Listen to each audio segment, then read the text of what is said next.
be a leader in that.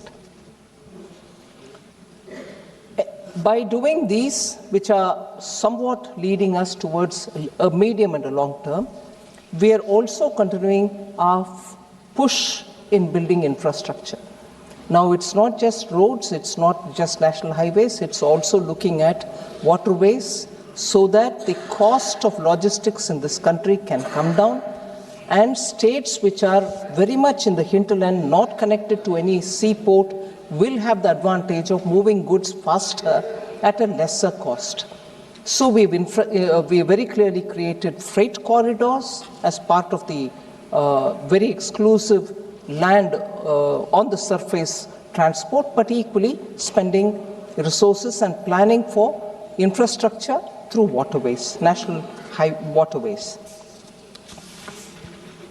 Even as we are doing this, Madam Deputy Speaker, emphasis on labor-intensive sectors and giving them emphasis so that not just they can have more resources to improve, but even looking at legacy industries which are waiting for rejuvenation have been funded. I'll take the example of building champions out of MSMEs, particularly the medium-sized units, which do not want to grow out of the MSME category, even though they have the capacity, even though they have every strength.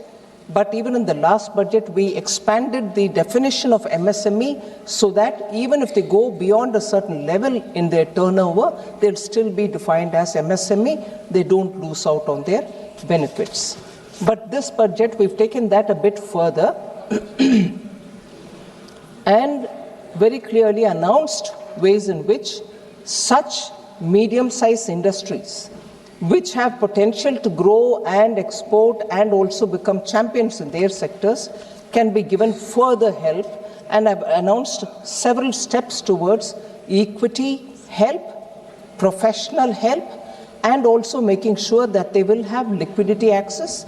And in the process of 3 ways in which we want to reach them, we are giving them the support which, even if they grow out of the turnover limit, which defines them as an MSME, they will be leaders in their sectors so that they can participate in India's growth. Is this only for industries? And is it not going to concentrate, is this budget not going to concentrate on building manpower so that our youth can aspire in a particular sphere of activity to go with skills in his hand or her hand and achieve jobs or become entrepreneurs themselves? In this, I would like to highlight 2 major announcements that we've made, in which I have not named any states. In fact, I have openly said, for creating this big facility, states can aspire, any state can aspire, going through the PM Gati Shakti filters.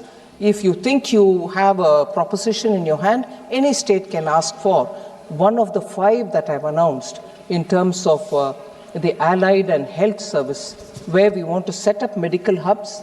States can aspire to be a part of it, wherein all the aspects of medical education and hospitals for treatment of patients can all be focused in one area, where nurses or any other 10 different allied health services will have their institutions through which people can learn, get themselves skilled, find jobs there itself, and that will become a medical tourism hub. So any state can qualify, and I'm sure states which have traditional strength can also be coming in for it. And this includes Ayush as well.